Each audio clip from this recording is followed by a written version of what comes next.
So we are living in very interesting times. Life has changed for all of us in, say, last 50 years or so. Infant mortality rate has come down from, say, about 110 per 1,000 deaths to about 25 deaths. Extreme poverty has come down from 50% to 1% in urban areas. Literacy rates have rocketed from 29% to more than 75%. Installed electricity capacity has gone up from 10 gigawatts to about 475 gigawatts. Even as I speak, the number is going up. Internet penetration from zero has gone up to about 70%. We boast of about more than 100 crore smartphones. The number of vehicles in the last 50 years has gone up from, say, about 10 lakh to more than 360 crore. The list is really long. If you look at all the things that we have acquired in the last 50 or 75 years, it's a very comprehensive list, and we enjoy so many things today which probably our forefathers would have never thought of. Yet, despite all this, we are not satisfied. Good evening to everyone. My name is Anup Jaipurkar. I represent the Ecological Society. We are here for a function for which we have three eminent panelists, and I'll be introducing them shortly. This program has been brought to you by Ecological Society, a pioneering institute in nature education. I would request the three panelists to please come on the stage. A big hand for them.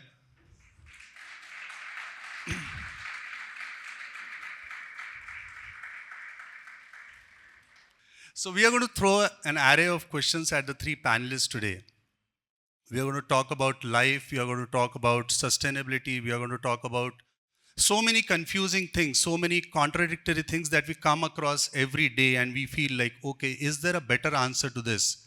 And we'll expect all these three panelists to bring in all their knowledge, bring in all their wisdom, and help us in this path towards living a more sustainable life.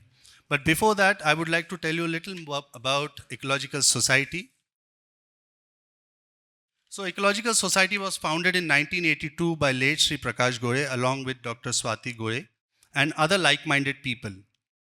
Gore sir was a maverick who in his early career became interested in the study of birds and their ecology, which took him to places as far as Bhutan and Siberia. His inquisitive mind led him to deep research, the logical outcome of which was the founding of Ecological Society. His research and experiments in restoration of indigenous forest, in wetland creation, and management and protected area management are of a pioneering nature. Between 1989 and 2000, Gore sir conducted orientation courses for professional engineers in environmental water management. In 1998, he initiated a one-year postgraduate diploma course in sustainable management of natural resources and nature conservation. As of today, Ecological Society provides consultancy in the following areas: ecological planning and natural landscape designing, restoration of degraded landscapes for wildlife conservation by enhancement and creation of forest, grassland, and wildlife habitats.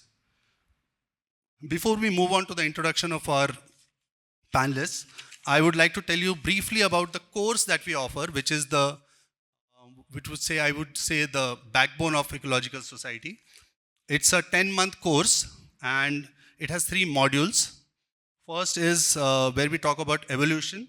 The second module is about ecosystems, and third is about sustainability. So this course is covered in about 10 months, and one of the highlights of the course is the 4 camps that we organize: a Himalayan camp, a coastal, forest, and grassland. In fact, the three panelists that we have, they have been the alumni of Ecological Society. So a lot of churning, a lot of thought process that is going to happen here. It's really an outcome of what Gore sir has done over the years. We also offer self-paced course. It is meant for those who are not able to commit time every Saturday. So if you are doing a classroom course, you will be required to put in at least 3 to 4 hours every Saturday. For those who are not able to dedicate that amount of time, we offer a self-paced online course which you can access from across the world.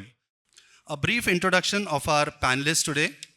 Gurudas Nulkar is a professor and director of Center for Sustainable Development, Gokhale Institute of Politics and Economics, Pune, and a visiting professor at IIT Kanpur. He was the postdoctoral endeavor fellow of the Government of Australia. When he was not studying the challenges to sustainable development in India, he enjoys wood carving. He's the author of 8 books, research papers, monographs, and innumerable articles that are published in various newspapers. He is a proud recipient of Maharashtra Literature Award and Maharashtra Sahitya Parishad Awards. Gurudas is on board of Ecological Society and Aquadam. He is a senior fellow of Pune International Center, a member of the Central Government Committee on Biomass-Based Hydrogen, and he is an habitual cyclist, as he claims. We are going to talk about cycling a lot. Closest to me sitting here is Ajay Phatak. Ajay Phatak is an IIT Bombay alumnus, a thought leader in ecology, sustainability, and ecological economics, currently serving as the trustee of Ecological Society. With over 25 years of experience across the private sector, Ajay's expertise spans sustainability, natural resource management, energy transition, and sustainable business practices. He's a strategic technical advisor at Dastur Energy, where he specializes in sustainability, energy transition, and carbon accounting. He's also a co-founder of a health tech startup working on remote patient monitoring and high-fidelity medical-grade wearable diagnostic solutions. A recipient of the Distinguished Service Award from IIT Bombay, Ajay is also an avid ultra cyclist, trekker, and photographer based in Pune. And our third panelist, Aparna Dikshit. Aparna Dikshit holds Masters in Clinical Psychology and is certified remedial teacher from RCI and trained CBT, REBT practitioner. Aparna has vast experience in providing therapy to adults and children. Her focus areas being relationship counseling, de-addiction, and psychotherapy for disorders like anxiety and depression. Aparna has done Ecological Society's certificate program in sustainable management of natural resources and nature conservation, and a diploma in agroecology and food systems. She lives on a farm and grows natural food. She wishes to combine her two passions, psychology and ecology, and help people find sustainable solutions and coping mechanisms to handle their eco-anxiety. So this is as brief as I could get. We'll start on with the questions, right? So we'll start with the first question, and mostly each question would be for all three of you. And so starting with the first one, I mean, during the course of evolution, we have grown from being apes with limited skill sets to a modern man with equipped with such fine motor skills. And a brain which probably any living organism on this earth would be so envious of. We have science and technology to our aid. We have been using it for all these years, and we have just mastered the art. We are just getting better and better in making our lives more and more convenient. But the million-dollar question is, why are we not happy? Okay, so let's take a simple ad. Many of you have seen this ad on the television, Neighbors Envy, Owner's Pride. How many of you have seen it? All of you, right? Wonderful. So what does the actually ad indicate? So if you really look at this and hear this ad, one part is neighbors envy, which essentially means that neighbors envy is the basis of any economic activity, right? So basically there is a comparison, and there is a belief that happiness will evolve or can evolve from comparison, comparing with the next door neighbor or your next friend or whosoever. So that's one very interesting part of how we remain unhappy. The economy wants you to remain unhappy because they kind of put and tell you that the next thing that you will buy might, they don't say might, will make you happy. But even then, once you buy the next thing, there is the next thing still lying around, right? So that's the interesting connection. Now, what does it do to the ecology?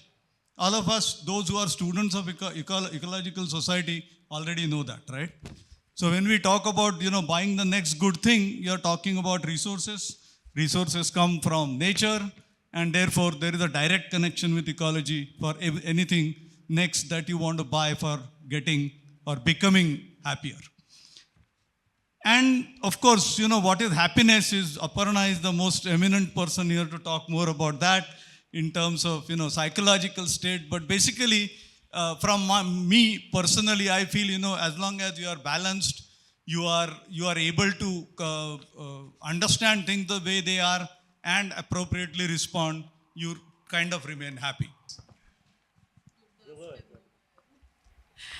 Okay, I'm really grateful for this opportunity. I must say that first.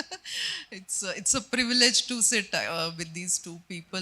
They are my teachers, and I'm talking on this podium with them. It's a great honor. Yes, happiness. I thought about that because that's the title of our discussion today. So there is let's talk about real happiness, not just the pleasure in the moment and, not that. The real happiness, which is like a sense of well-being, flourishing, that kind of happiness. So there is a framework in psychology, PERMA.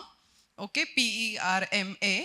P stands for positive emotions. So some incident, some experience that creates positive emotions in our mind, like joy, contentment, and gratitude, those kind of emotions. So P is positive emotions. E is engagement. You are engaged in that activity. You feel involved in that activity. R is relationships. Relationships are built through that experience, right? M is for meaningfulness, right? That experience gives meaning to our life. Yeah, and achievement. A is for achievement. You feel a sense of achievement after that experience. So this is what PERMA is, and this is what the real happiness is. Now let's take example of iPhone 17. You bought iPhone 17. Are you getting all these elements, all these criteria fulfilled when you buy iPhone 17? Yeah, for a couple of days you will feel good about yourself, but then the social comparing, as Ajay said, will start. And then you will notice that, most of your colleagues have iPhone 17. And then you will notice that your boss has iPhone 17e. And then the happiness is gone, right? So that's what is happening due to the ongoing technology and the social media. A lot of comparison across global comparison is happening, and that's why we don't feel that happiness, because the reality of that experience is very different than the expectation of that reality. So I think that is what is happening in current scenario, and that's why most people don't feel happy. I hope that answers. Well, so Aparna was looking at me. You have an iPhone, and it's like I don't have it, but my boss has it. Like, he has an iPhone. I don't have. Chandrik statement. I just had to take iPhone I just want to clarify. I don't have it. Okay, but yeah, I mean, lot of young boys and girls who come to me, they have that whole desire to go for iPhone 17. So I have to use that example whenever I'm we're going to come talking. more about children and youngsters Yeah, and their of obsession with new gadgets. We'll come to True, that. But true, yes, true. Yeah. Gurudas, your take. Uh, so if you ask me why I am not happy right now, it is because you made me sit here. So that's the simple answer to the question. But the longer detailed answer is, if you look at happiness the way Aparna just explained, you can break down happiness into at least two parts. One is a set of biochemical events which goes on in your body. There is hormonal secretion. There are some events which trigger a sense of fulfillment, happiness within you. So that's the real part of happiness. But there is also a manifestation of happiness, which you would probably call as the cultural manifestation. And that is largely a human construct. Right. So at this point of time, sitting here, you would be happy. But to somebody else, you will project, no, I'm not very happy because I have not got a promotion or things like that, right? So this biochemical set of events is the reality which happens in our body, and which is the real part of happiness. And the manifestation is something which is not always, it's subjective. And it's subjective because, like Ajay said, there is nothing like absolute satisfaction. It's only relative satisfaction. The only absolute satisfaction you have is thirst and hunger. Right? I mean, I can't eat more than I can eat, right? I can't say, Arey, Anup is eating 3 vada pav, so let me have the 4th one. So that is relative satisfaction. But I can say Anup has a 3-bedroom house, so I want a 4-bedroom house. Or my brother-in-law has a Mercedes, so let me buy a Mercedes. And like Ajay said, advertising and marketing wants you to feel unhappy so that you put your reach out into your pocket to shell out the money to buy more things, right? And we are living in a consumption driven economy.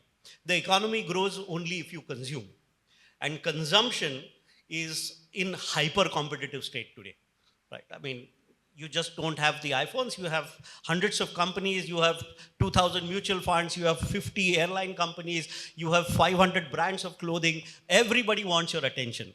How do they get your attention? By showing you that your relative satisfaction is less, and they don't want you to realize your absolute satisfaction. 3 minutes. Again, just to clarify, I don't have a 3 BHK house and I don't eat 3 vada pavs as well. So I'm being targeted. I'm being targeted. By the end of this session, we will have his balance sheet written out. Okay, so if success is all that most of us want, most of us are aspiring for, what could be the parameters of success? Could there be a one single platform to define that, okay, this is success for each one of us? And I mean, I just believe that if everyone wants to be successful, then who's going to fail? There has to be 100 failures to celebrate one success, right? So this is one conundrum and something happening in the society that probably we need to relook at. And if you can help us relook at success and its parameters.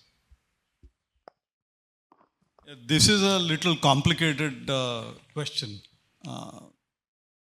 Probably not as complicated as happiness, but it's still complicated.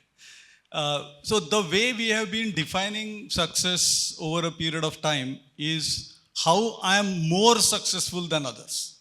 Again, there is no absolute definition of success similar to what you have for happiness, number one. Moreover, success again in the current system is you continue to strive for more. Now, I've been part of the corporate world for some time.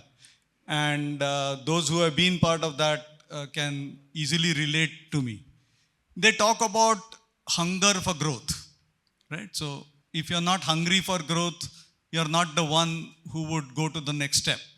So if you really want to be successful, you want to be hungry for growth. And then we have talked about how growth happens. The growth itself essentially means that we want to kind of demonstrate that we are exploiting dissatisfaction, if you want to use just few words. So exploiting dissatisfaction, if that is the way for success in our current times, you can think for yourself whether the definition is great or not so great, right? So that's part one. The second, more simple answer for who can be considered successful is somebody who has economic sufficiency. Now, sufficiency is a relative term. So I will come from a very different background. Somebody would have come from a different background. That sufficiency is always a challenge. But what can economic sufficiency mean? That it has to remain inside what I call as keeping ecological integrity intact. So we're talking about ecological integrity and economic sufficiency together from a quote-unquote material world. And the third part, of course, is psychological satisfaction, of which I cannot talk much. But am I psychologically satisfied? I can tell you yes. Should I? Please. So, I agree. Success is very subjective, definitely. I'll just talk from the psychological point of view.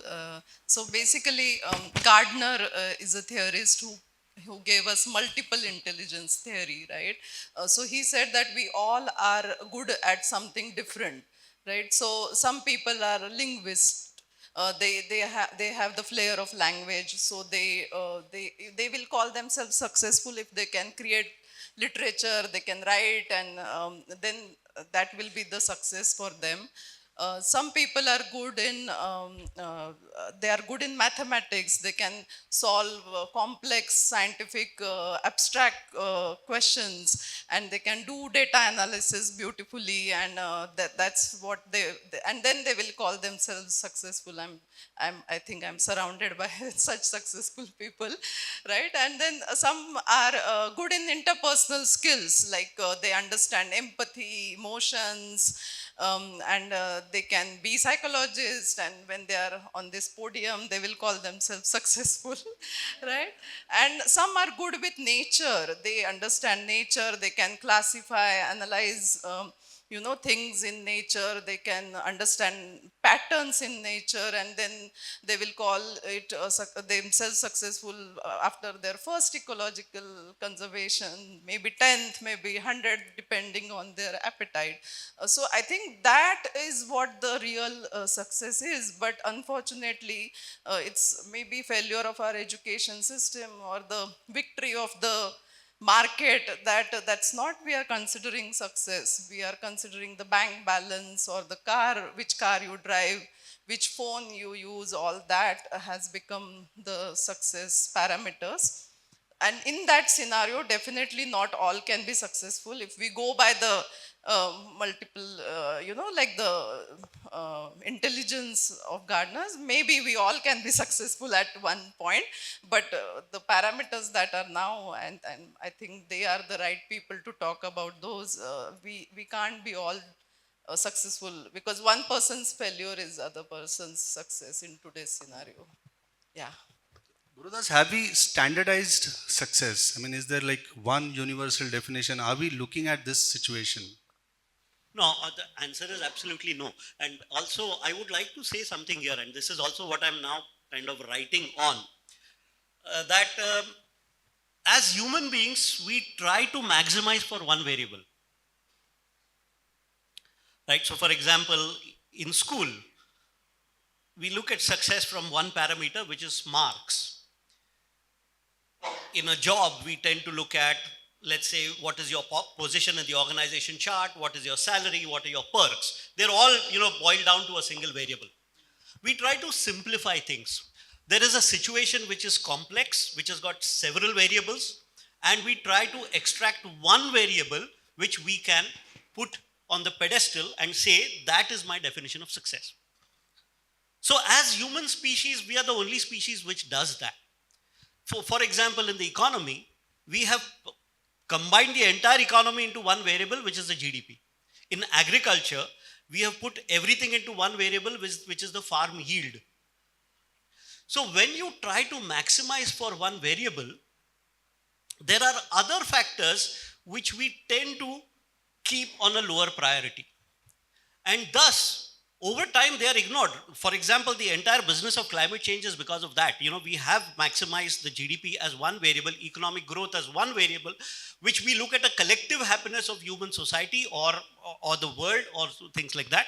And therefore, it happens. On the other hand, if you look at nature, there is no maximizing of one variable in nature. If you look at an ecosystem actually optimizes for several variables. In fact, there are checks and balances within ecosystem. If there is one variable which is going up, if one species population is going up, there is something which pulls it down. If there is growth of one particular, let's say, microorganism, then that is automatically controlled. So optimizing for multiple variables requires you to keep defining success, which is in a highly dynamic equilibrium. There is no static cross-sectional definition of success, right, in an ecosystem. And my argument is, why can't humans work on that basis? At this point of time, if you are doing one particular item, then you could define success in a manner which is trying to optimize several variables within that particular area. You don't try to maximize one variable. So for example, I like to do wood carving. I won't say success of my wood carving is when I get a piece which is perfect to be put in a museum. No. If I've spent my time well, if I have not cut my fingers while carving, if I have used a lot of good quality of wood which was simply lying around, for me that would be success, because then I have optimized several variables. And I have not defined my success from one beautiful piece which everybody in this room likes. And that will not happen. And of course it doesn't happen because I don't carve so well. But things like that, even in school. right? So if we stop looking at that one variable as marks, which is and define success, then we are in deep trouble. Then we create the psychological issues in children, and all of these kind of things happen. So that is my basic argument. So I am trying to superimpose this theory, which I'm kind of writing now onto your question of have we defined success properly. Aparna, when it comes to youngsters, schoolgoers, I mean, marks are still considered really the benchmark. And a lot of youngsters, I'm sure you must be coming across a lot of youngsters who, society, peer pressure, a lot of things working on them. How do you think situation, is it improving, it's getting bad, or it's better? Oh, it's getting bad day by day, I would say. What would be the one thing that if you can tell parents, like, how do you approach this whole thing about related to success? Marks, good marks are equal to success. So what do you tell the parents? I mean, if you can Yeah, briefly tell us. yeah. At times, it's not parents that they are like very deliberately putting that pressure on the child, but it's just the whole environment. Even but sometimes parents are really cool, but the child has that pressure of performance. They want to show their peer that they are doing something. So I think it's sometimes it's very internal also, but the whole system is playing a role there. If I talk from the ecology point of view, today I'm seeing a lot of children who have attention issues. They are not using all their five senses. There is this whole new term, nature deficit disorder. Is really it's here that. Parents are really scared to let children play in nature. There is no free play for children. There are so many gadgets. The screen time is humongous, and there are no spaces in nature for children to just be, right? So those all issues are contributing, and there are we see a lot of ADHD, autism, all is on the rise. Obesity is so much of a problem. Anxiety, depression is also there in children. Sleep disorders, lot of sleep issues are coming up, and all that kind of comes together where it's all competition is there, and cities are full of vehicles, and everything is contributing to that. So I think we are failing big time as parents, as education system. It's a failure, and we have to really make an effort to let them be in the nature, be bored initially, and then find something fascinating to do. Let them do the stargazing, let them watch butterflies. All that is not happening at their tender ages, and it's the result is seen when they are in their teens, or they are doing masters somewhere, PhD somewhere, and it's all coming down to those initial years when they were supposed to do free play, just be themselves, and they were not let to do that somehow. It's really bothersome. I think it's like when we say that they should be doing a lot of things. I mean, if some part of their day could be spent doing nothing, I think it won't do them any harm. I think boredom is good in a way.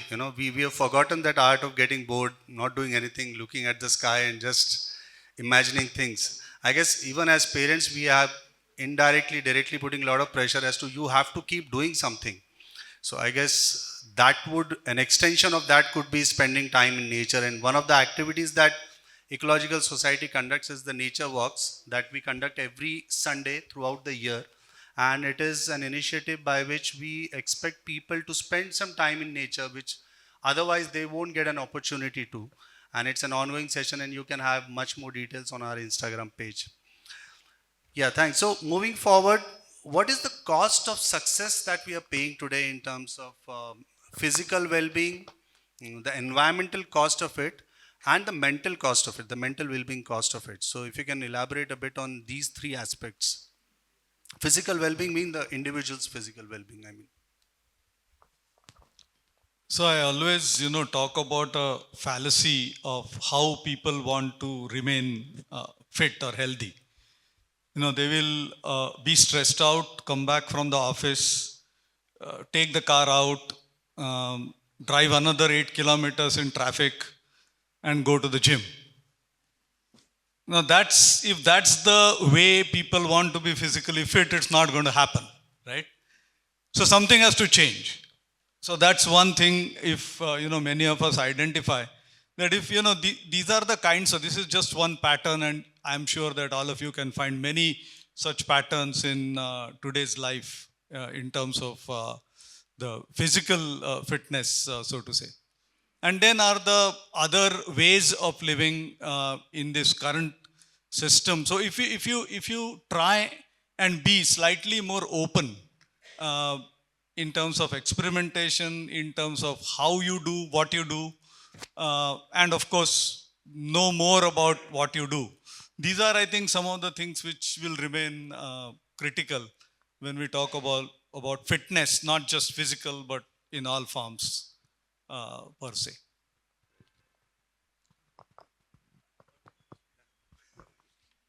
So, what is the cost of success that we are paying in terms of physical well being, the environmental cost of it, and the mental well being?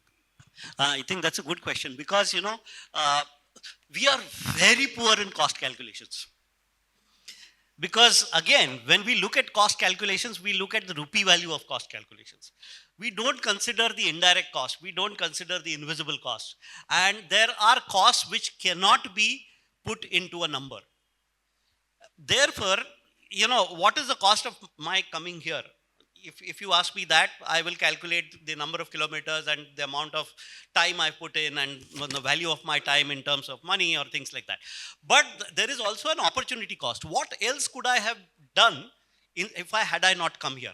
Is a cost, right? And if I would have said that, okay, I would have kind of just laid back and, listen to one of my favorite songs, which is about that, Dil Dhoondta Hai Fir Wahi Fursat Ke Raat Din. We don't even consider fursat as an important cost. We think that all our 10 hours in the day has to be packed with work. And therefore, that cost, if you don't factor into our cost calculations, that remains invisible and it keeps accumulating as a mental ill-being rather than well-being. And that is finally going to manifest out in your body. So it has to manifest out as your physical ill-being. So I think we are very poor in calculating costs in everything. Look at the economy. In the GDP, we don't calculate the cost of depletion of resources. We don't calculate the cost of environmental degradation of a society which is not healthy. We look at everything purely in terms of quantification because economists like numbers. Everything you can boil down into rupee paisa. Okay? So thus, I don't want to take qualitative things because I feel they're very subjective. And therefore, success is also a very subjective term which you can't quantify. And therefore, you can't say that a 5 trillion GDP has led to a success rate of 95% in society. It doesn't work that way. You simply can't transform material objects into a subjective construct. Therefore, success is, cost of success, we have never been able to calculate properly. Aparna, specifically if you can talk about the mental health aspect, Yes. because that is something which is in vogue right now. Everyone is Right. talking about it. Right, yeah, the psychological cost of success, maybe. So I see in my practice also that people have this. They call it golden cage syndrome. It's like, you don't like the job, you are done with the lifestyle, but still you continue in the job because you are afraid of losing on those luxuries and comforts that job or that whatever you are doing is providing. And then the shift is so difficult, it's like a cage, you are stuck in that whole rut because it's so easy. It's like you can buy, yeah, you earn more, you spend more, and the whole cycle keeps on going. And I think that's the huge price or cost of success. Another cost I felt was the kick that success gives, right? Like you feel like whenever you are successful, you have this adrenaline rush, your dopamine increases, and the dopamine gives you motivation to do it more. The pleasure is there, and you continue doing that, and you continue. You are like, in that grind, and then there is a dopamine crash. And because of that, everyday simple things are no more giving pleasure. You are addicted to the success, and then there is this compulsive behavior of keeping on keep on going, next big thing, and nothing simple is fun anymore. And that is a very bad situation to be in, and I see a lot of people in that zone. And then the whole physical and mental issues, well-being issues start coming along with that. And it's it's happening in today's scenario for a lot of people. And I think, have you heard of the dopamine detox? It's a very popular word nowadays, but it's not only about the keeping phone away or internet away. It's about really giving break to being successful also. Just be at your regular things, feel unimportant, unwanted. That detox is very essential nowadays. It's important to feel I unimportant. think the irony is the most important about most information about dopamine detox is available on Instagram, and you have to keep looking at Instagram to Yeah. detox yourself, but it doesn't happen. So it's really ironical. That's irony. Yeah. Also, Aparna, she herself is a case study, and a lot of people who pass out from Ecological Society, they have changed their course of life after this course, and Aparna is one of them. And she owns a wonderful place outside, somewhere close to Rajgarh. I've been there once, and it's an amazing thing, and different things that she is doing. And so many of the alumni of Ecological Society, they have found their way through the course. And I think somewhere redefining success starts from here, right? Would you like to add something more? No, Okay. no. I would like to add something. I think she gave a very good example of the cage, the golden cage example. I'll extend that theory a little further. We walk into the cage by choice. Okay, we say, okay, this cage is going to give me a lot of money. It's going to give me a lush life. I'll be able to buy these things. We walk into that cage, and over time, when we redefine our success, this is what is success for me. We lock the cage and throw away the key. How do we do that? By living on borrowed money in the credit economy. So when I buy a house which I can't afford from my salary, I have to borrow money. When I buy a car which I can't afford from my salary, I have to borrow money. And if I borrow money, I have to remain locked in that cage. I can't escape that golden cage. Add one more interesting. I've been talking to few of my friends from Bangalore recently, and a very interesting perspective came up, and that's extension of what he's trying to say, but in a systemic sense instead of just remaining on an individual level. So we are talking about this cage, right, where we borrow money, and this borrowed money, interestingly, has to be returned. Right? So this, when we say that this borrowed money has to be returned, we need to do something with that money. You cannot just keep that money in the pocket, because otherwise I won't be able to return it. The person who has lent will not lend me more, etc., etc. Now, when we do something with this money, essentially it means that we become a person who wants more resources from the system. How do you make use of this money? Whether I put that back into business or whether I spend that money, I'm going to actually ask for more resources. So actually debt economy and further layers of this financial system enforce you, actually make you a compulsory participant in this exploitative nature of economy. So success has other downsides. I mean, current definition of success has these other downsides also, and that also includes the financial system. So talking about exploitation, we have been staring at massive losses in terms of biodiversity loss, climate change impact. I mean, fortunately, everyone knows a little, one or two things about climate change these days. Do you think we need to work more with our younger generation, our children, and we need to have really a very accelerated plan to work with our younger generation if we have to mitigate somewhere or create an adaptive situation to deal with climate change impact? And what could that be? Gurdas, would you start? I think uh, we are not capable of talking to our younger generations because we are groomed in a particular manner to be exploitative, to have a consumption driven economic growth, and to keep defining success on based on aspirations. So how do you even think we are capable of talking to our younger generation and telling them not to do what we did? Doesn't work that way. So I think they have to discover themselves. There is a self awakening which is the only thing which we can trigger. I keep saying in my class, in my class, there is a very popular saying in English. You can take the horse to the water, but you can't make him drink. I think that's a complete bullshit saying. It doesn't work. I can only make the horse thirsty. I can't even take him to the water. So, can I make the younger generation thirsty? Is the question that we should try to answer. We can't show them the way because we have not done that. We don't know whether what we are saying is the right way. So, therefore, we have to make them thirsty. And that is the question that we should be answering now. How do you make the younger generation thirsty of understanding? How do you come out of this predicament? And how can they save their own species and the future generations?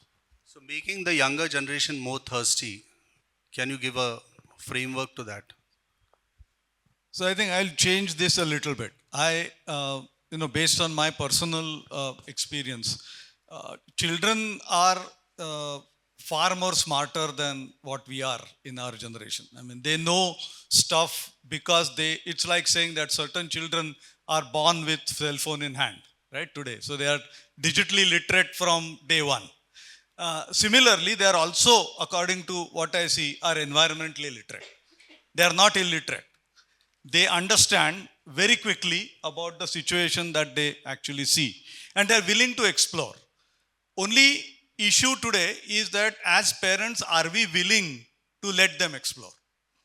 If we are saying that allow them, let them explore, they will find out.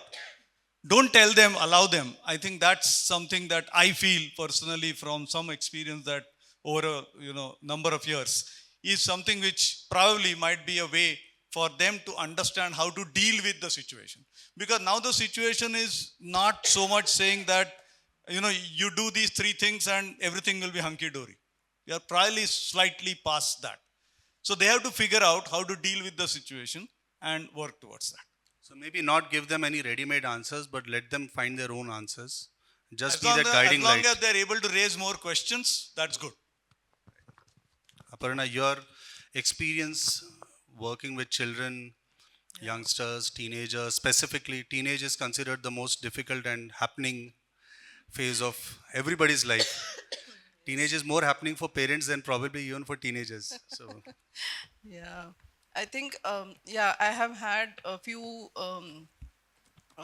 children coming to me with this anxiety about environment. The war brings lot of unrest in youngsters. They are questioning and they are pointing fingers at adults, definitely. And so yeah, listening to them is what I can do best, because there is so much of so much they want to talk about and share, and they want us to understand what they are feeling. Few of them, not all children, but definitely there is this whole group of children and young adults who are really restless about things happening. I feel I'm more like Ajay said, more concern about the parents, because they can't like the definition of success we have, what we expect from them, and they choosing a very different path. At times, parents have anxiety about that. Children saying no marriage, no children, all that puts parents at, they are stressed about those things. So they need more handling. But yes, there is a huge youth.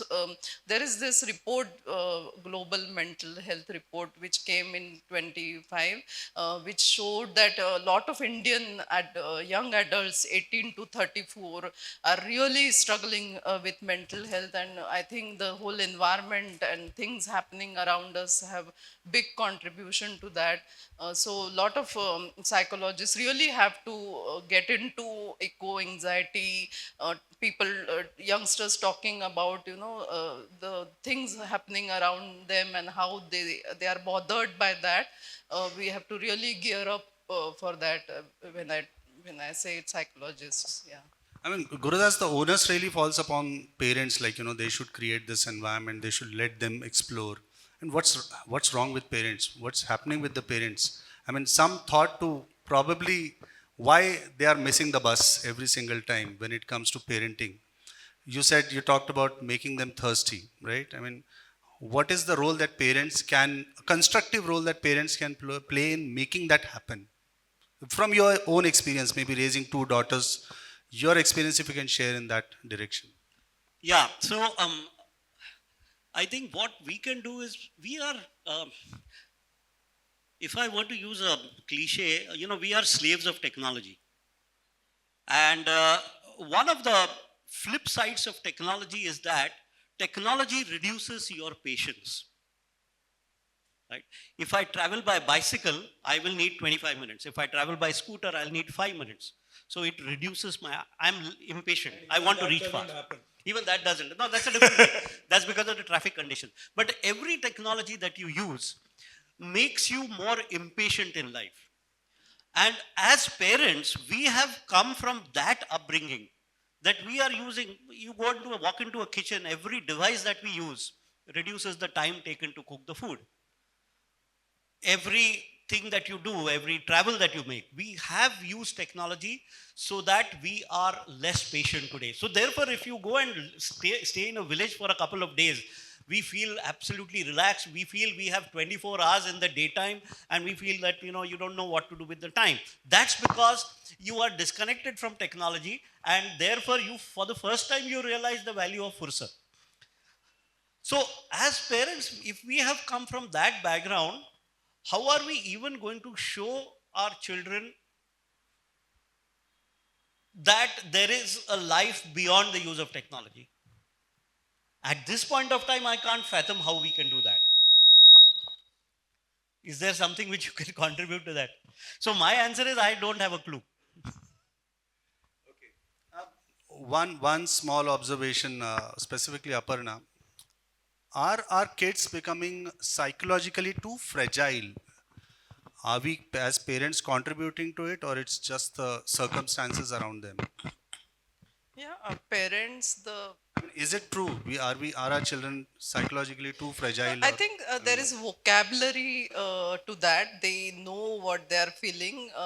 And yes, it's on the rise definitely with the social media, a lot of comparison. Like we used to compare ourselves to 60 girls in our classroom. And now today's girls are comparing themselves with someone in US, someone in Dubai, someone, yeah. So the whole social media is contributing. Parents, they are helpless. They can't really say no to a mobile phone anymore after COVID, especially. So yeah, the whole system, the whole ecosystem is adding to it. And I think yeah, we have been discussing, let them connect with the nature, to the soil, to the environment more. That is one way of really yeah, that is one way. And be the listening ear. Parents need to just Is it try and like a listen. Chakravyuh where all of us have entered and we have no clue how to get out of it? Ajay? Yeah, I just wanted to add to this interesting dimension and some personal experiences. So one of the things that I realized after kind of reflecting is my parents never asked me that, have you completed your studies? What are you doing today? They just allowed whatever you do would be okay. Some people say that you probably didn't need that, etc. But that's never true. The second important part was also that they allowed us to take risks. Our parents allowed us to take risks. And I sincerely believe that that is a biggest education one can get. Whether that risk is in terms of going out somewhere, a strange place and getting lost, or the risk could be in terms of trying to do something on your own and in the process not be able to earn your salaries for 3 years, or whatever, right? So that aspect of allowing that, at least personally, I felt that, we were able to inculcate in ourselves, and therefore we allowed our children to do that as well. And I feel that that's something that actually makes real changes in children, their ability to assess the situation and feel good whether they earn a lot of money or they don't earn a lot of money. Great. So we have been talking more about children, personal, I mean, at an individual level. Let's talk a little more about the environmental factors, the sustainability factor. So as teachers, I mean, we have heard, all of us have heard you so many times talking about sustainability and various aspects of it. If I may say that sustainability is a flawed idea, if I may say that. And why? That as a human being, I'm going to keep consuming something. I mean, I'm bound to. This is how I'm created. Every action that I do is going to have some repercussion on the nature. So what do I do? Should I just cease to exist? I mean, how do you look at it? How sustainability relates to every action of us? Gurudas? You're absolutely right. I think sustainability is a completely flawed idea, which comes from the feeling that you can beat nature. You can't beat nature. The failure of a species is extinction. And that is not something which is negotiable, right? So every species which comes on this planet has to go extinct. The only way that we can redefine sustainability is, can you postpone your extinction? That is what to us it should be the definition of sustainability. Right? So we cannot enjoy infinite geologic time period on this planet, that's for sure, because whatever we have learned from history of 4.6 years, 6 billion years of this planet, we know for sure that there are going to be extinctions and there are going to be mass extinctions. We know for sure that dominant species are going to go away because nature has a manner of maximizing, optimizing for multiple variables. So therefore, you're right. I mean, sustainability is a flawed idea unless you redefine sustainability in the manner which I just said, right? How do we postpone and how do we extend the time we have on this planet for our future generations? And then that's a solvable problem. Yeah, in fact, very right. But I will like to bring the temporal aspect a little closer. Now, this whole idea of sustainability is not even thought of in geological time scale. We have always talking about last 200 years, 300 years. Absolutely maximum is 10,000 years when agriculture started. So we are not really talking about billions of years or millions of years. So from our perspective, sustainability is that, how would we be okay for next couple of 100 years, 300 years, 400 years, even those who think about sustainability. For a corporate, it's 3 months, right? So as I said, that there is this whole range of time that you consider look at when we talk about sustainability. Now, from a personal perspective, when you posed a question that every action essentially is unsustainable, is the question that you posed. So what I would like to respond to that is, it has happened over a period of time. Right? For example, couple of million years ago, when as Homo sapiens at that point in time who were hunter-gatherers, probably the whole situation was not as unsustainable as we talk today. So if we decided to remain hunter-gatherers, we might have said that, we couple of million years is not a big deal. But as we changed, as we started using nature more and more over a period of time, especially after agriculture and now after fossil fuels in the last couple of 100 years, and changing nature, therefore, now your sustainability scale has become smaller and smaller. Now you cannot even think about a couple of million years. You have to start thinking about few hundred years maybe, right? And the whole idea of all other aspects of material and energy that we talk about are also correspondingly scoped into only that kind of time frame. We are talking about 200 years, 500 years, maybe 1,000 years, right? So that's where I would like to kind of try and explain this. So Ajay has written a book and this book is available for sale here, The Great Energy Safari. And here he talks about energy and our journey with energy. And I would like to take one bit from your book and ask you, and this is something closely related to sustainability. And you say that the combination of curiosity and ambition, these are the true traits that have driven human innovation ever since. I mean, I'm a little confused here because as a human, you're always been fed and you have been taught that, you have to grow, you have to be better than someone else. How does this fall in this whole dialogue about sustainability? I mean, if I am ambitious, I'm going to go out of my way to do certain things, and I'm sure sustainability is going to go for a toss. So I think I would like to kind of first differentiate ambition and curiosity versus the other two. What did you talk about? The other two terms you used? We have been talking about sustainability overall. Okay. So ambition and curiosity, if you really use, one of the very important part is how do you use and where do you use your ambition? Where do you use your curiosity? Now, for example, I can be in nature, I can be very curious, and I would want to know more about nature, how that functions. That doesn't necessarily translate into cutting a tree and making a furniture. What I'm trying to say is, yeah, am I curious? Of course I'm curious. But am I therefore destroying nature and therefore, impacting the issues of sustainability? Not necessarily. Very similarly, it is in terms of ambition. Now, ambition, for certain people, ambition might be, owning the next best car. But for some people, ambition could be, how can I be most free?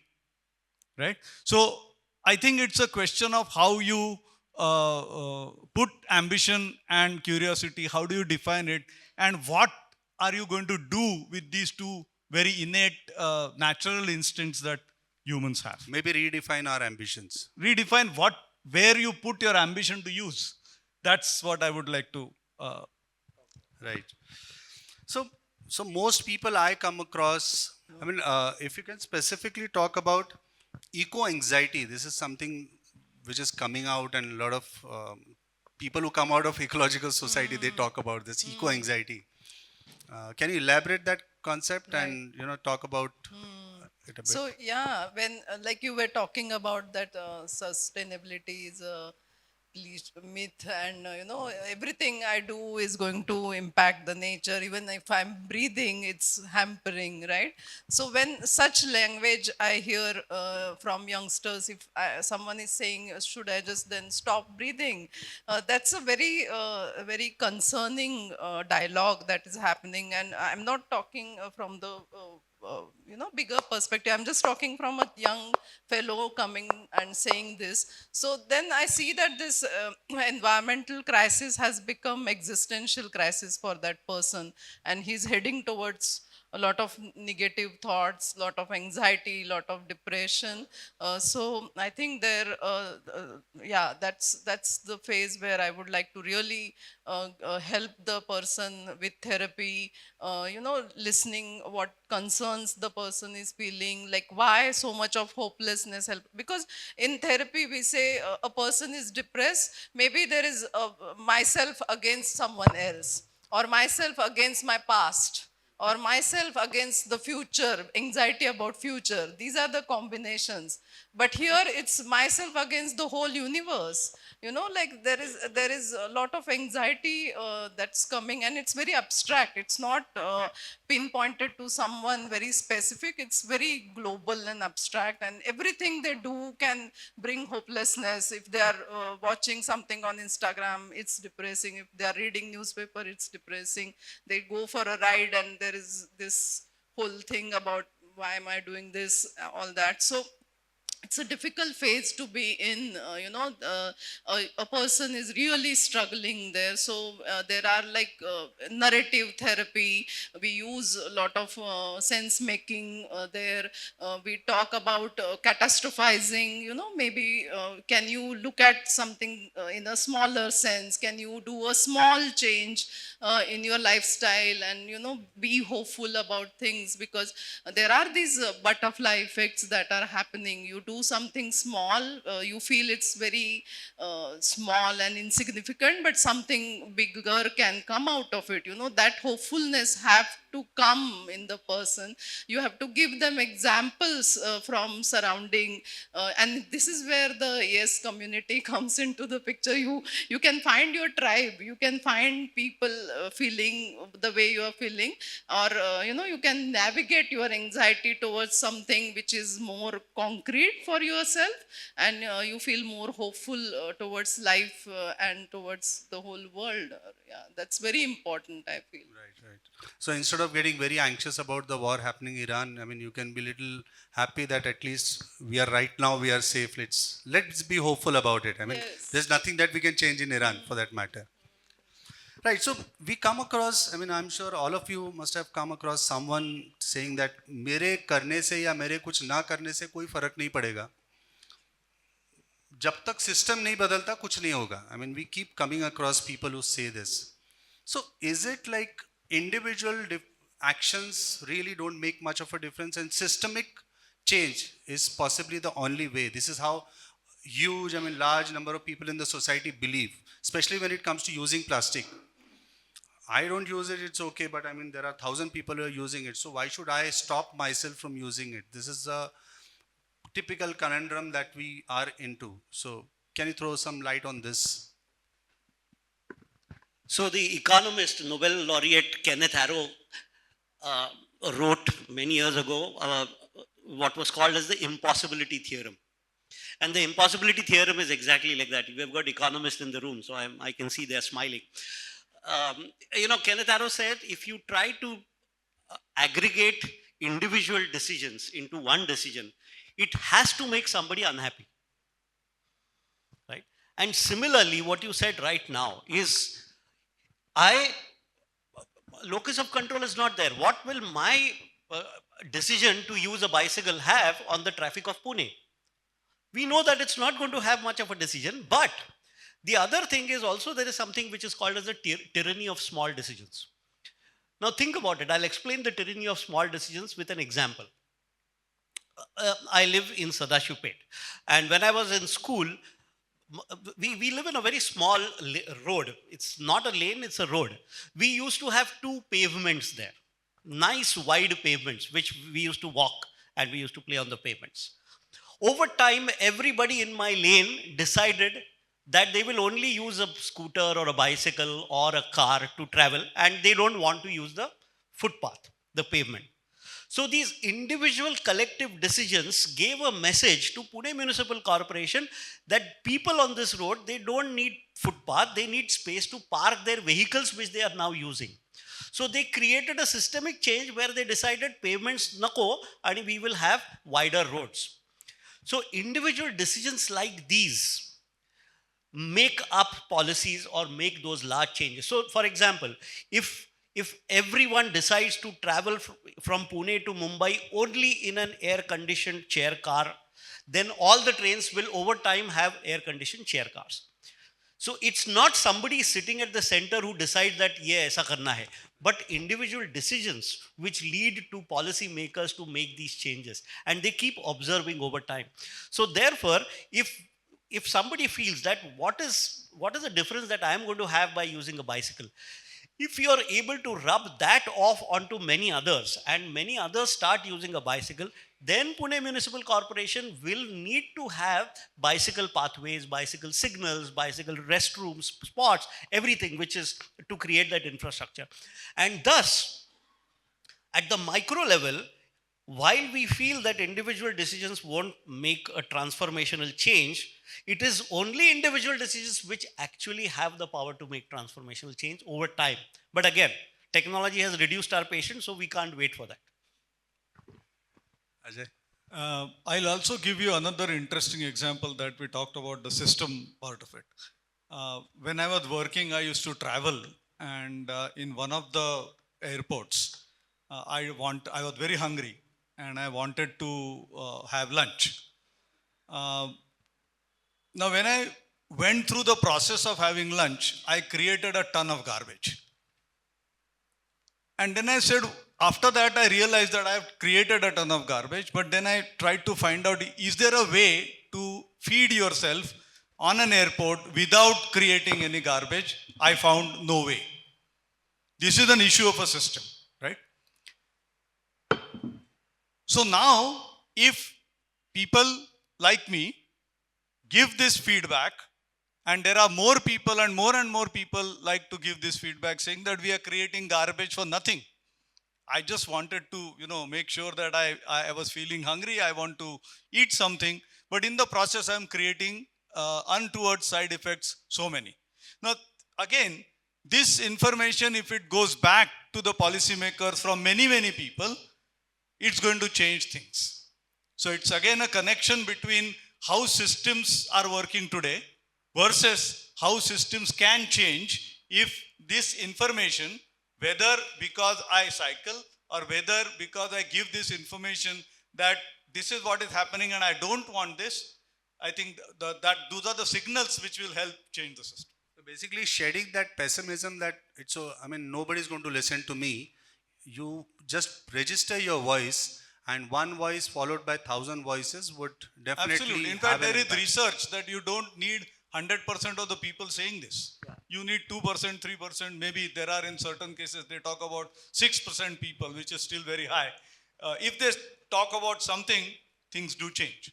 And it's easier in economies which have got more equality. Equality in terms of education, equality in terms of income and wealth.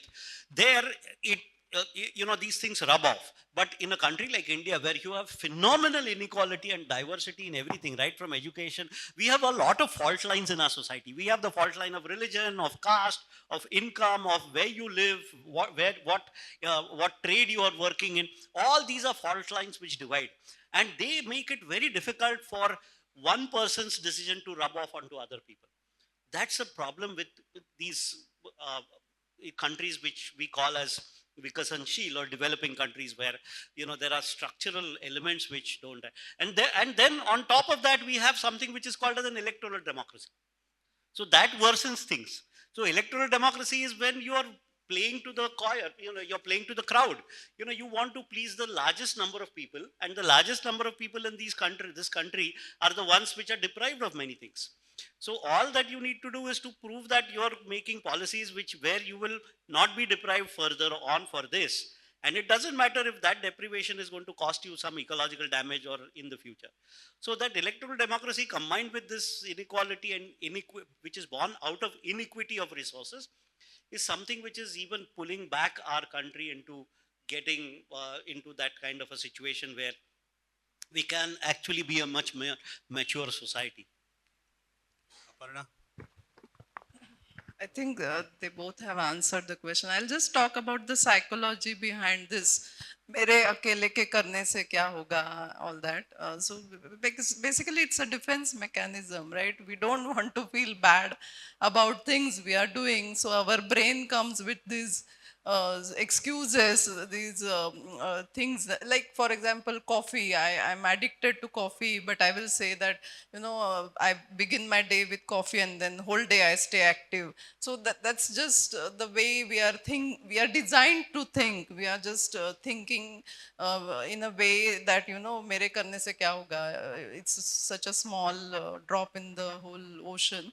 So that's a defense mechanism we are using, but we all know somewhere that, if you have a strong belief, if you have a value system in place, then norms can be set for ourselves. So there is this whole value belief norm theory, which is about how someone can be pro-environmental personality against someone who is not thinking about environment. So we all can do it. Basically, let's stop giving excuses and do what we are supposed to do, right? I mean, Ajay and Gurudas, I and most people here would agree with what you have said. But again, then disappointment is something which creeps in very slowly, and it has an impact. So now imagine a scenario. You both cycle to work every day, right? I mean, you're traveling and you're going to the office, and you stop at, say, Deccan Corner. You're standing there with your cycle, and just adjacent to you, a posh Mercedes, with a slow gate, it comes to a halt. And you find there's just one person sitting inside that Mercedes and enjoying that feel. You look at him, and probably you look at this person or people like him every day, what do you tell yourself? I mean, you're looking at this every day. The fun part of it is they look at us rather than we looking at them. Yeah, yeah. Tables have turned now. Jokes apart, so the point is that, if you really have been working, saying that, you want to be mobile, you want to really move, we can easily say that over a period of last 10, 15, 20 years, everybody will concur that, car is the worst mode of mobility. And we have experienced it. So, because, you actually have seen cars being stuck in the worst situations for hours while you can comfortably go in minutes, right? And that's the reality. Now, once you realize that, there is no particular reason to look at the person in the car anyway, right? So, so that's I think, something. So I think that's sometimes we might feel that, okay, we are justifying what we are doing, right? But that's the data also tells you that we don't even have to justify that, right? The challenge is we need to ensure that you look at things in terms of what you want to ultimately achieve, and not so much the means to achieve those things. Gurudas, can we envisage a future where Tata Motors turns into Tata Cycles? As Ajay said, that probably the value of a car would be, optimistically speaking. I definitely envisage a future where industry will change radically. Whether everybody will be making bicycles instead of cars is a completely different question. It's a moot point, actually. But the way we look at economic growth is something which we are trying to redefine. And definitely I want to leave hope, because this is a weekend. I don't want people to go back and say, "Ye idhar aane ke baad aur zyada eco anxiety ho gaya." So yes, there will be a situation where we are uh, doing things better than what we were doing today. There is no absolute green. Yeah, you can't have a green economy, you can't have a green business, you can't have a green product. It can be only greener than what you were doing yesterday, right? So again, there is a relative thing which comes here. And yes, definitely there are many companies, there are many businesses which are profitable by doing good, doing the right things. There are companies which don't promote consumption. They're companies which promote the use of products rather than buying products. There are companies which take back products. There are companies which reuse, recover materials, recycle them, use more renewable resources. So there are a whole lot of companies which are coming, and therefore definitely there is hope. The only thing is, are we creating enough demand for such companies to thrive? And that, I think, is a question that each one of us should be asking ourselves. Am I placing my demand onto the products which are actually making us race towards our extinction? Or are we placing demand on products which are helping us to achieve well-being rather than economic growth? And that, I think, is our very individual answers. It cannot be normative. I can't say that these are the products which we should buy and these are not what you should buy. It depends on your context, where you are in society, where you are in economic conditions, financial conditions, aspirational conditions, family matters, education levels. So these are very, very individual choices that people will make. But yes, these are very hard questions which one must ask oneself in the family context, is what I mean. This was specifically for both of them. I'll excuse. Okay. Yeah. So, obviously, I don't cycle.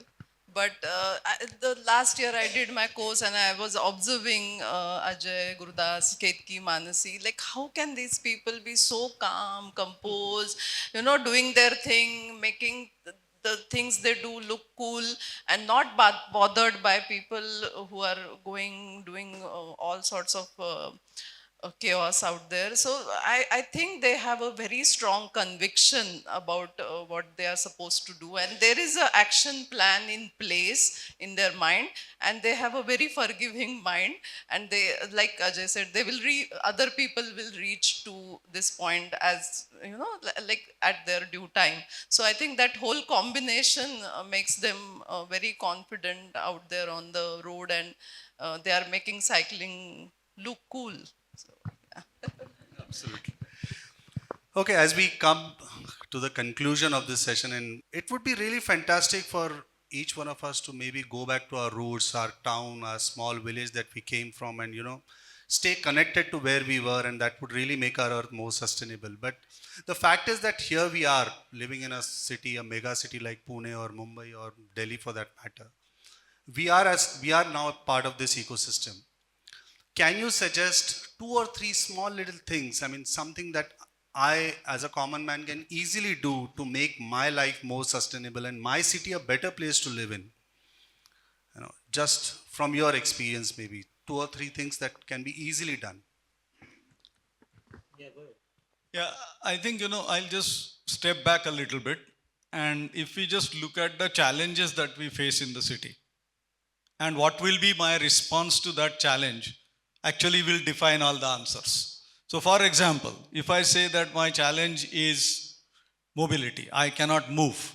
Now, my response is I will walk, or I will cycle, or I will take a public transport.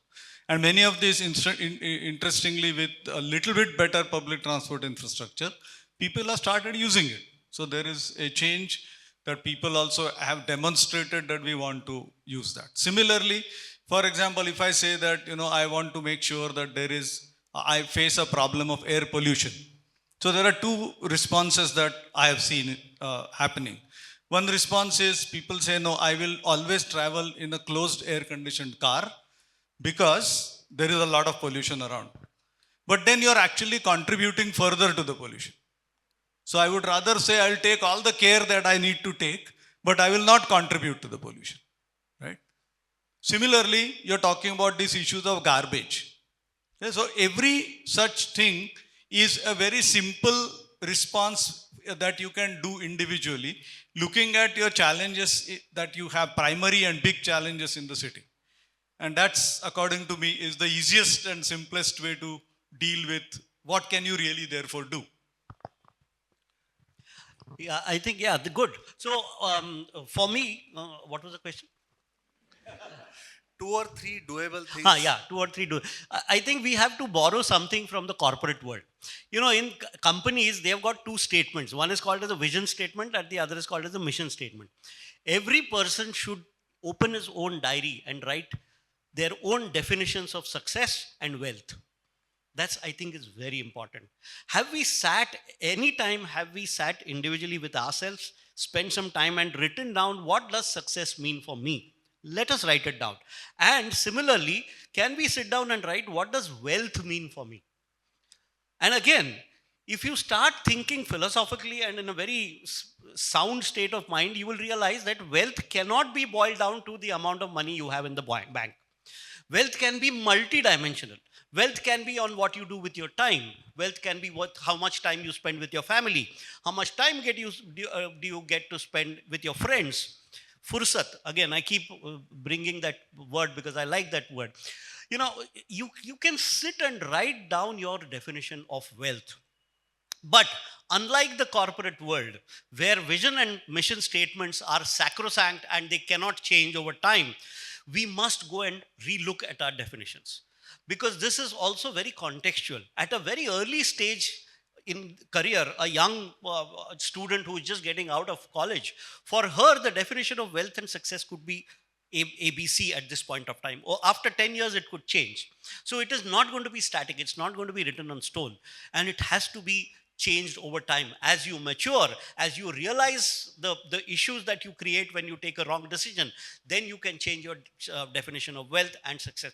I believe it's very important that each one of us sits down and makes these definitions for ourselves and keeps revising them periodically as we mature. Aparna, you changed your life. You quit city life.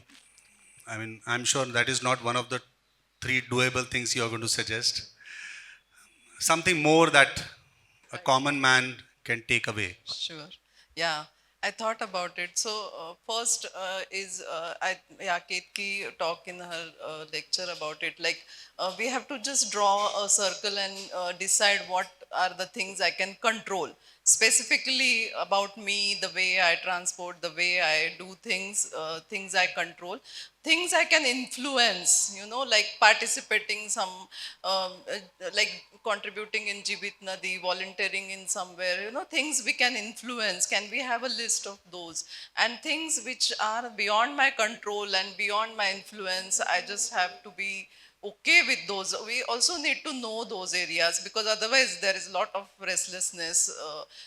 What can be done, what can be done. So have that clarity, having that clarity really helps. The second, I feel we have to really get away from the words like I must do this or they must do this. This should happen. All these musts and shoulds are really putting a lot of pressure.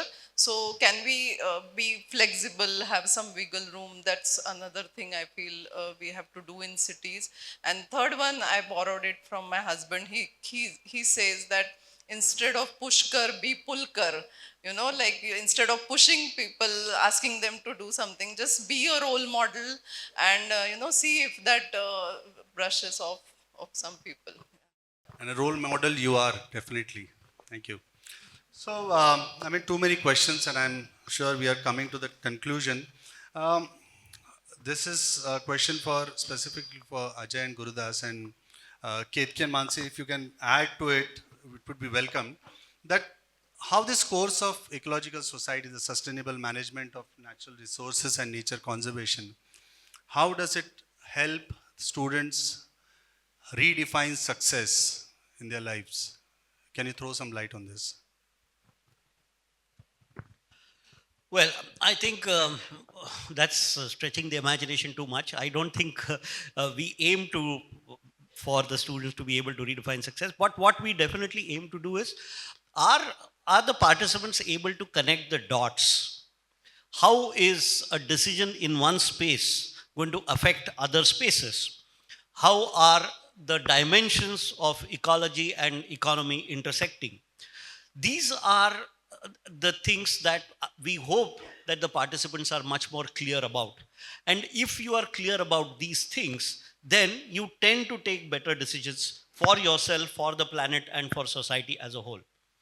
I think that is the biggest uniqueness of this course, that it connects the dots right from history, science, physics, chemistry, economy, sociology, anthropology, and boils down to daily life. So connecting these dots help us to make decisions. Probably redefine success is just one of these things, but there are many other things which happen. And I have a very specific term for ecological society course. I call it a cataract operation. It helps us see the world better. So, just to add to what Gurudas said, I think one of the key learnings is how do we see the current reality, right? Good understanding of where we are is also a very important first step. In fact, first 2 months of our course, that is what we do. How have we come here? What is our current reality, right? That's one very important part. And the second part is we also try to see that, we create a picture where what might be a great place to be. And now once we have this, there is a good chance that people will find a way. And that's what I would say is the key part of what we try to do in the course. So it's basically self-awakening rather than normative. Cataract operation, I think, is good. We started with individualism, more about what individuals can do, and we gradually move towards society, environment, because these are all interconnected, and this is what Ecological Society always talks about. We are thankful to respected Goe madam who has come here. We are thankful to the panelists. We are thankful to Ketki, Mansi who have turned up. They are all here. The 4 pillars of Ecological Society are here. They are here to answer your questions. If you have any queries regarding the course, of course, Parul can help out with the nitty-gritties of it. Thank you very much everyone for coming here. Big hand for all the 3 panelists over here. Thank you. I would also like to thank the team of Ecological Society, Kedar, Janvi, Samyak, Aniket, Gitanjali. I'm sure I'm not missing any names. Parul has a different mention because Parul is the one who coined this idea and she really pumped us and pumped Gurudas. And Gurudas was a little upset that why did she take the lead and why was he made to sit here. But definitely a big hand to Parul because she's the one who really worked very hard to get this thing done. Thank you very much for coming here.